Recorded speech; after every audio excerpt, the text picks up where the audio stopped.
Muchas gracias, buenos días a todos. Quisiera comenzar agradeciendo a la Asociación de Exportadores de Banano del Ecuador, AEB, por su amable invitación a participar en esta nueva edición de la Convención Internacional del Banano. Querido José Antonio, recuerdo que hace unas semanas, en la sede de la Embajada de la Unión Europea en Quito, me despedí de ti con un hasta pronto. ¿Quién me iba a decir, después de tantas horas preparando un viaje ilusionante a Guayaquil, con muchísimos desvelos por vuestra parte, desvelos por la parte también de mi equipo aquí en Bruselas, y sobre todo también con una valiosísima colaboración por parte de don Javier Aliaga, vuestro embajador aquí ante la Unión Europea? Bueno, pues una simple avería de un avión que jamás me han sabido explicar. Después de estar 3 horas embarcado, salí del avión cuando nos desembarcaron y no pudieron ni arreglarme el problema del traslado ni esa tarde ni esa noche, ni garantizármela tampoco al día siguiente.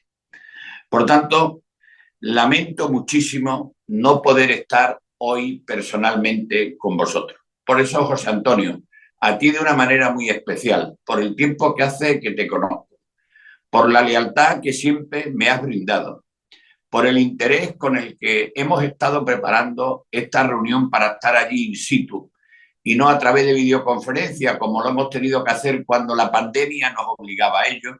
Quiero tener para ti un saludo muy afectuoso y muy cariñoso. Como también quiero saludar a Byron, que también ha tenido una participación directísima con una iberoamericana que trabaja conmigo y de la que estoy muy orgulloso, de Alejandra. Y gracias, como no, también quiero dársela a Marianela Uvilla por su generosidad y por su ofrecimiento para que pudiera visitar la finca Azulasa, que solo he oído maravilla de ella. Así que muchísimas gracias a todos. Mi vinculación, como he dejado entrever al principio de mi intervención, y los años que hace que conozco a José Antonio Hidalgo, no viene de ahora, sino que ya se mantiene desde hace años. Personalmente, con quienes estáis acostumbrados a venir a Bruselas, donde me hicisteis entrega de este sombrero. Este lo tengo en mi despacho en Bruselas y el que me disteis en Quito lo tengo en mi despacho en Sevilla. Bueno, pues desde entonces a vosotros, a los representantes, os conocí aquí, pero a muchos de vosotros he tenido oportunidad de dirigirme con videoconferencia hace ya varios años. Hace pocas semanas, y con motivo de mi visita a Ecuador en misión del Parlamento Europeo, tuve la oportunidad de, además de reunirnos con instituciones representativas de Ecuador, de hablar de otros temas de defensa y de seguridad. Tuvimos una magnífica reunión en la sede de la Unión Europea, donde estaban representados grandes sectores institucionales del empresariado ecuatoriano, pero también, sobre todo, del banano. Allí estaba José Antonio, cómo no, siempre. Y, por tanto, yo creo que fue una misión que sirvió para ilustrar a quienes venían por primera vez a relacionarse con vosotros, con los ecuatorianos. Me refiero a otros 2 europarlamentarios que era la primera vez que tomaban contacto con vosotros, en especial con los sectores comerciales y muy concretamente los sectores del sector agroalimentario. Y quedaron gratamente impresionados por la visión que de todos disteis allí, pero sobre todo del alto grado de compromiso y sobre todo las ganas de poder participar en el desarrollo y en la mejora de la empleabilidad en vuestra nación y al mismo tiempo mejorar las relaciones comerciales y ganar en calidad, no ya solo en los productos, sino la sostenibilidad en la producción de los mismos. Queridos amigos, Guayaquil es una ciudad con una energía muy especial. Es una ciudad abierta, es una ciudad dinámica, es una ciudad profundamente ligada al mar por su ubicación geográfica y también, por tanto, al comercio. Y todo eso no se consigue si no hay trabajo. Mucho trabajo, generación tras generación. Su espíritu portuario y su vocación exportadora se ha convertido en uno de los grandes motores del progreso en Iberoamérica. Y como andaluz que soy, concretamente sevillano, pero sobre todo andaluz, no puedo evitar enlazar con familiaridad España y Guayaquil, porque comparten una misma cultura, comparten también el esfuerzo de generaciones y generaciones y sobre todo una mirada hacia el Atlántico. Desde puertos como Cádiz o Huelva hasta este puerto del Pacífico nos une una tradición de intercambio, de emprendimiento y de apertura al mundo.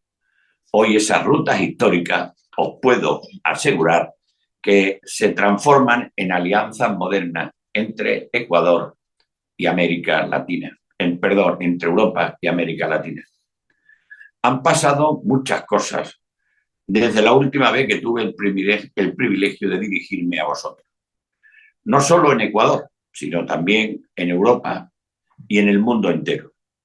Desde las últimas elecciones europeas, vivimos una etapa marcada por grandes transformaciones, por tensiones geopolíticas y también por la necesidad de adaptarnos a un escenario internacional en el que la estabilidad que durante época nosotros ya dábamos por sentada, ya en el día de hoy no es tan garantizada.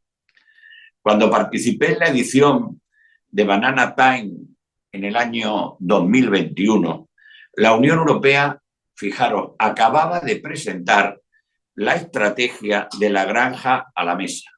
De ella estuvimos hablando entonces, recuerdo.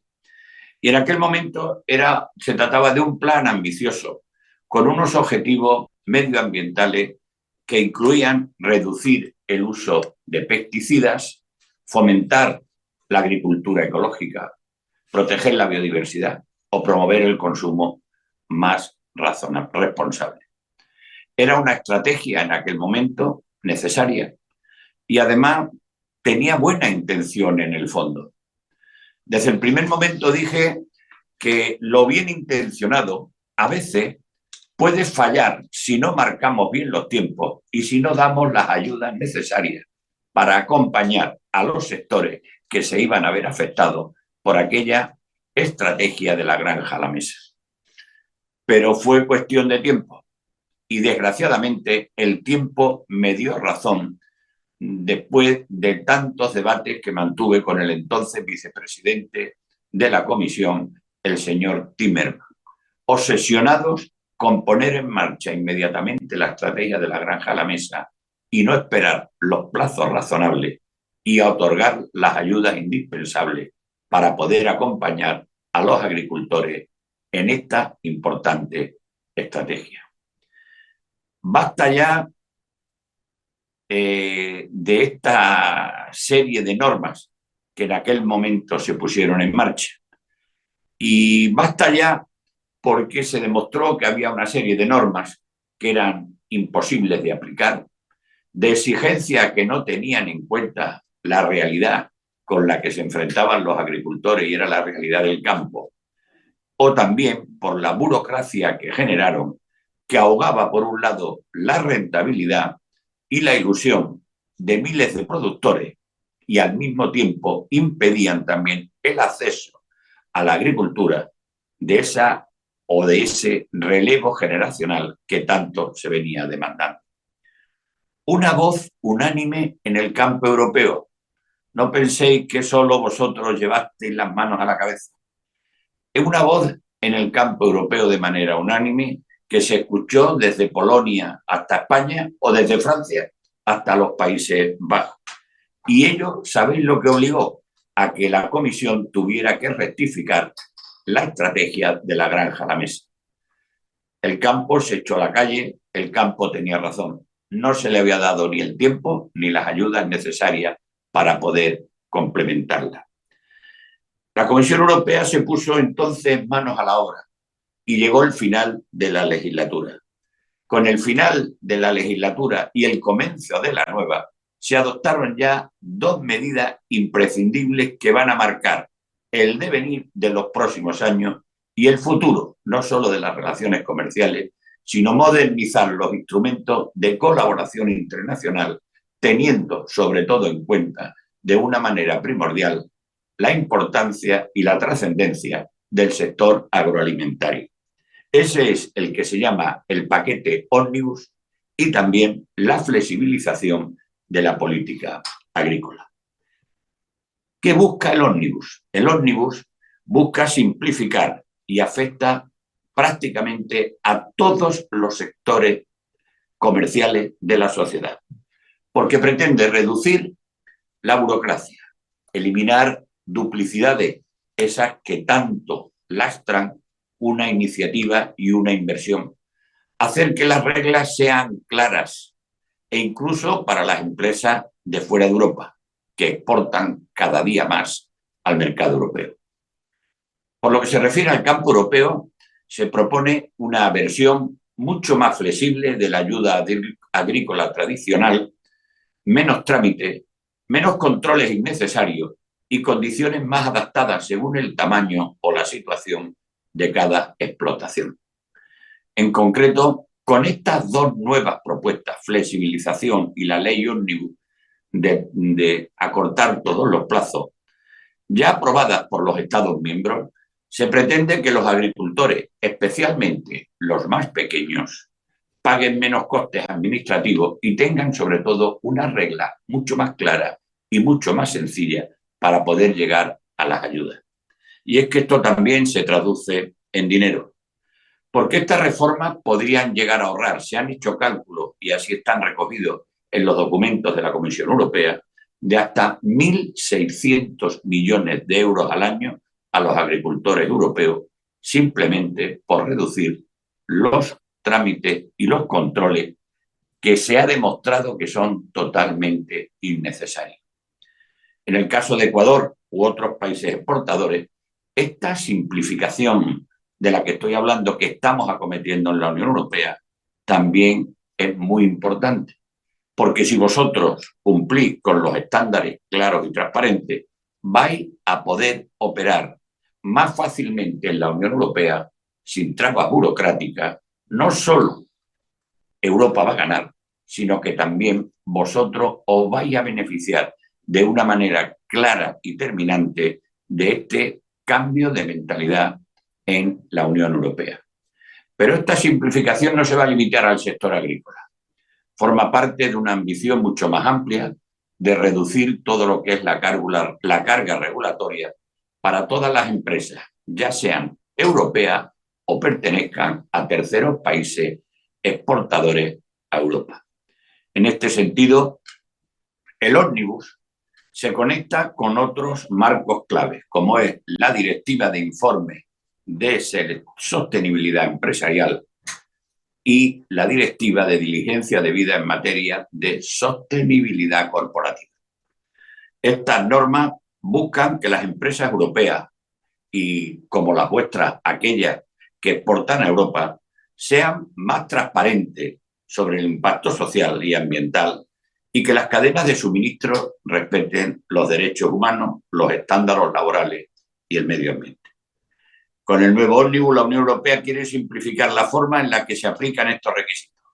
Hay que unificar criterios para que no haya en un sitio un criterio o que se deje al arbitrio de algún funcionario que pueda aplicar uno u otro criterio. Que se reduzca la duplicidad de informes, que no se le pida al empresario, que no se le pida más documentos que aquellos que no tenga la administración para eliminar carga burocrática y ofrecer sobre todo una previsibilidad jurídica, una seguridad jurídica que le permite también abordar las inversiones futuras a lo largo de los años porque sabe que tiene un derecho que le va a amparar en las mismas.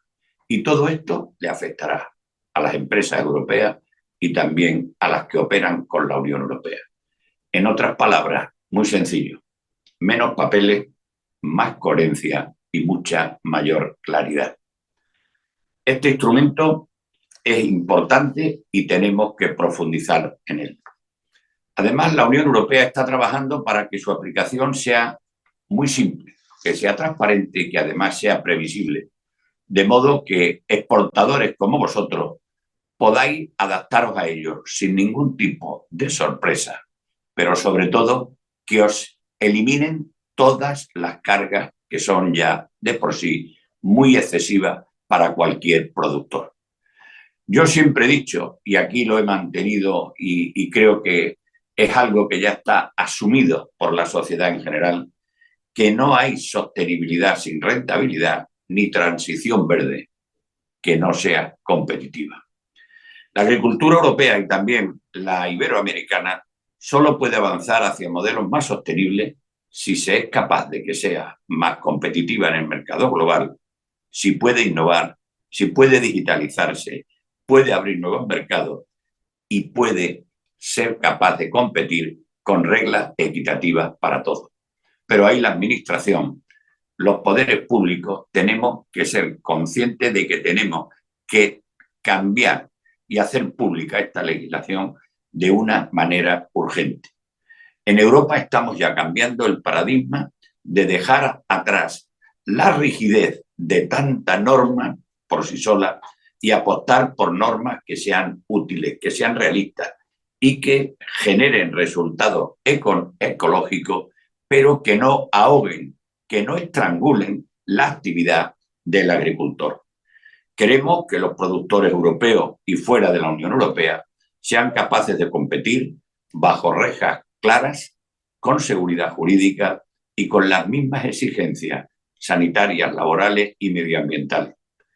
En resumen, aquí en la Unión Europea os aseguro que estamos rediseñando nuestras políticas para que éstas sean mucho más equilibradas, que integre lo ambiental, lo social y lo económico, un modelo que respete al agricultor en sí, que valore el esfuerzo, que entienda el sacrificio que tiene que hacer, el futuro que tiene que tener garantizado para poderle dar el testigo a sus herederos y que entienda que el futuro de la seguridad alimentaria nos une a todos, a los productores, a los exportadores y, cómo no, a los consumidores, millones de consumidores.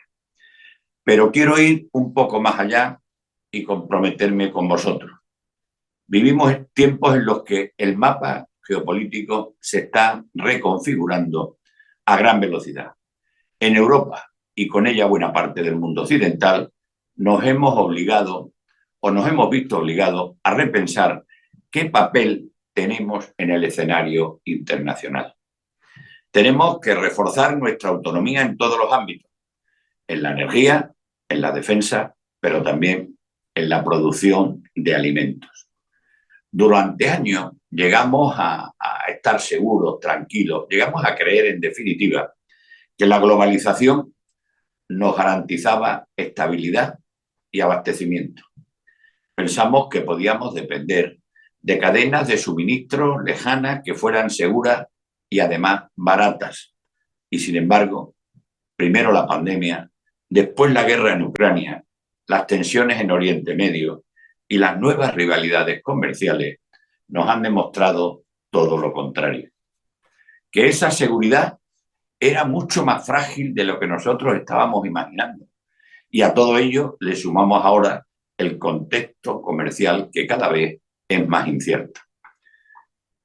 Tenemos que hablar necesariamente del regreso del proteccionismo en Estados Unidos impulsado por la nueva administración de Trump, que está reconfigurando las relaciones económicas internacionales. Ha supuesto como cuando se mueve un árbol para que caiga el fruto. Eso ha venido a convulsionar las relaciones comerciales internacionales y nos va a obligar a que nosotros inmediatamente reaccionemos. Y fíjate, o fijaros, en julio de este año, el gobierno norteamericano anunció un nuevo paquete de aranceles del 15% sobre parte de las exportaciones ecuatorianas, afectando a productos como el brócoli, las flores o el atún en conserva, que ahora afrontan tasas totales cercanas al 30%. Medidas que se adoptaron por la administración Trump, de repente, sin negociación previa, que genera una gran inseguridad en el sector y que dificultan, como antes yo decía, casi en su contrario, la planificación de quienes producen y quienes invierten a medio y largo plazo. Y no solo Ecuador se ha visto afectado. La Unión Europea también está sufriendo las consecuencias de esta nueva guerra. Los gravámenes estadounidenses sobre el acero, el aluminio y determinados productos agrícolas europeos nos han obligado a preparar medidas de defensa comercial. Es cierto que en Europa hemos mantenido el diálogo abierto y eso nos ha permitido llegar a un acuerdo, pero la realidad es que el comercio internacional se ha convertido cada vez más en un terreno muy volátil donde las reglas, desgraciadamente, se pueden cambiar de un día para otro, con lo que eso distorsiona el mercado, pero sobre todo con los perjuicios que se producen en los productores. Pero si ya de por sí se distorsionaba el mercado internacional con el intervencionismo de Trump, China también continúa desplegando una política económica muy activa. A veces es colaboradora, pero a veces es demasiado competitiva, basada en subsidios fruto de un régimen autoritario como el que tienen, control de las exportaciones y una estrategia de influencia en mercados emergentes como es Iberoamérica. En definitiva, vivimos en un mundo donde los equilibrios económicos hoy por hoy ya no son estables y donde los países tenemos que buscar cada día socios que sean más fiables, socios de confianza con los que podamos compartir no solo los intereses, sino también los valores en los que se sustenta nuestra convivencia. Por eso hoy más que nunca voy a hablar de la seguridad alimentaria. Seguridad alimentaria que es una cuestión estratégica de primer orden. Así lo dije recientemente en un acto que celebré en España, donde afirmé que no puede haber seguridad europea. Hoy día en Europa estamos muy preocupados por la seguridad. Dije que no podíamos estar pensando en seguridad en Europa si previamente no había una seguridad alimentaria. Con eso venía a criticar un poco que se vaya a invertir mucho en seguridad y en defensa y no estemos pensando en el sector primario y en la industria de transformación. Y la agricultura, lejos de ser únicamente un sector económico o medioambiental, también es y debe seguir siendo un pilar esencial de la autonomía estratégica de Europa. Y si eso sucede en la Unión Europea, eso sucede también a nivel global. Un entorno dominado por guerras comerciales, fluctuaciones de precios, bloqueos logísticos y competencia desleal. Los países necesitamos una serie de alianzas que sean sólidas, que sean claras, transparentes y, por tanto, duraderas. Necesitamos socios fiables, con marcos regulatorios que sean entendibles, fáciles, asequibles y, claro, con cadenas de suministro trazables y con productos que sean de calidad reconocida.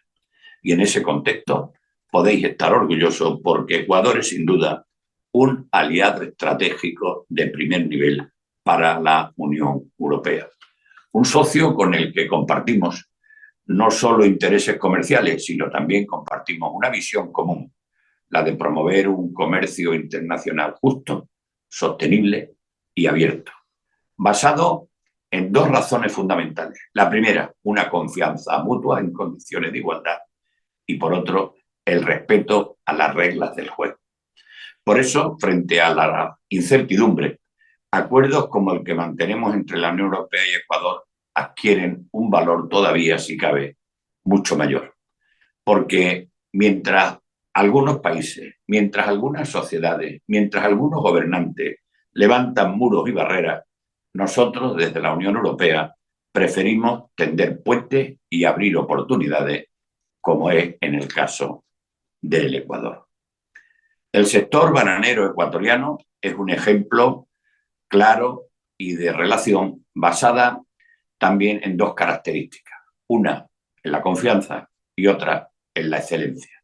Dos caracteres que son fundamentales. Ecuador es hoy el principal proveedor de banano para el mercado europeo y lo es no solo por la calidad de la fruta, que la tiene, sino también por el compromiso del sector, como ha demostrado, insistido siempre José Antonio Hidalgo, un compromiso del sector con la sostenibilidad ambiental, la trazabilidad y la responsabilidad social.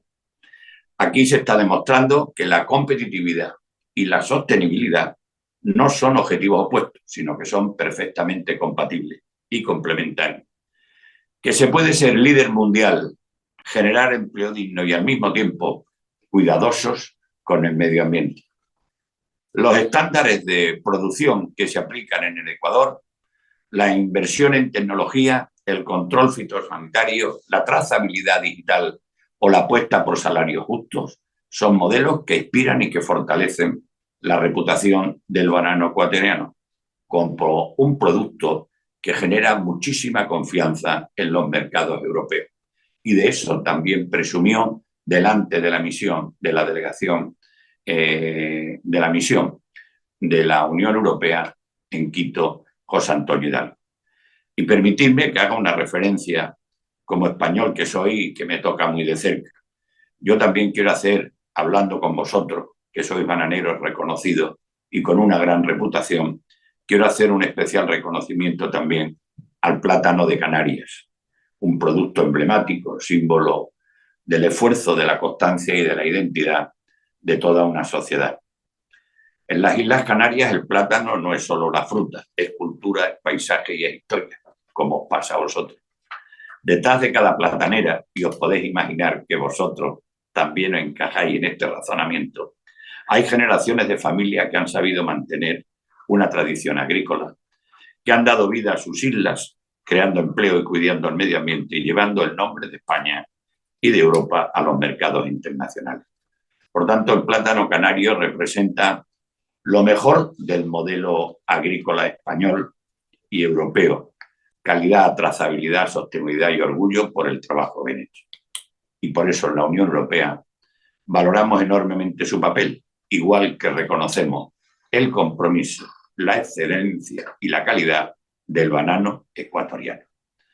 Ambos sectores, el ecuatoriano y el canario, comparten los mismos retos: adaptarse al cambio climático, responder a normativas cada vez más exigentes y garantizar las condiciones laborales justas y defender los precios que reconozcan el valor real de su trabajo, de su esfuerzo y del sacrificio que hacen cada día. Por si algo demuestra la historia del banano, desde Guayaquil a Santa Cruz de Tenerife, es que detrás de cada racimo hay trabajo y orgullo por lo que se produce, respeto y admiración por las generaciones anteriores de quienes han aprendido este magnífico cultivo. El nuevo contexto europeo también abre otra ventana de oportunidades para fortalecer los lazos comerciales y políticos entre la Unión Europea e Iberoamérica, especialmente con el Ecuador. ¿Por qué digo esto? Porque el acuerdo multiparte ha demostrado su eficacia porque ha aumentado el comercio bilateral y ha mejorado la competitividad de las exportaciones, promoviendo inversiones sostenibles. Pero aún hay todavía mucho margen de mejora. Por eso estamos trabajando en un nuevo acuerdo de inversiones sostenibles. Habrá entonces un antes y un después. Queremos imprimir algo novedoso y que sea pues prácticamente la primera nación que llegue a alcanzar este acuerdo de inversiones sostenibles con la Unión Europea. Va a permitir ampliar la colaboración y la cooperación, atraer mucha más innovación tecnológica y garantizar que las inversiones europeas que se hagan en el Ecuador contribuyan, igual que las inversiones de los ecuatorianos en su propio país, a que haya más desarrollo, más empleo y mayor valor añadido local. En paralelo, la cooperación en materia de seguridad y trazabilidad es cada vez mucho más importante. Europa y Ecuador comparten el mismo interés en garantizar las cadenas logísticas seguras y transparentes, que protejan tanto la integridad del producto como la reputación que tienen los productores. Por eso la cooperación con puertos europeos como los de Amberes, Rotterdam o Valencia y la incorporación de herramientas digitales avanzadas están marcando la diferencia, pero la colaboración conjunta y la colaboración leal basada en la confianza nos hará todavía dar un salto mucho más diligente y modernización a lo largo de los próximos años. Y termino. El mundo, queridos amigos de Ecuador y bananeros, está cambiando. Y con él también lo hace la forma de producir, de comerciar y también de consumir alimentos. Pero hay algo que no cambia. Es la necesidad de construir relaciones basadas en la confianza, en la cooperación y en la visión de futuro. El Ecuador ha sabido ganarse un lugar destacado en la economía global del banano gracias a la profesionalidad que tenéis vosotros, gracias a la calidad que habéis conseguido con vuestro esfuerzo y con vuestro sacrificio, y sobre todo porque habéis sabido ser pioneros en el compromiso social y laboral que habéis mantenido en vuestro país. Y la Unión Europea seguirá siendo un socio leal, dispuesto a acompañaros en los procesos de innovación, sostenibilidad y competitividad que todo sector necesita. En estos tiempos inciertos, la unión entre Europa e Iberoamérica es más necesaria que nunca, porque compartimos valores, compartimos intereses y que además compartimos desafíos comunes. Y porque solo trabajando juntos podemos garantizar un futuro en el que la producción sostenible no sea una carga, sino una ventaja competitiva para todos. Culmino diciendo que el futuro del banano ecuatoriano y de la agricultura en general también es, en gran medida, el futuro del consumo responsable en toda Europa. Dependemos de vosotros. Muchas gracias, mucho ánimo y muchos éxitos. Hola, hola. Démosle un fuerte aplauso a Juan Ignacio Zoido, europarlamentario, por la intervención que ha tenido el día de hoy.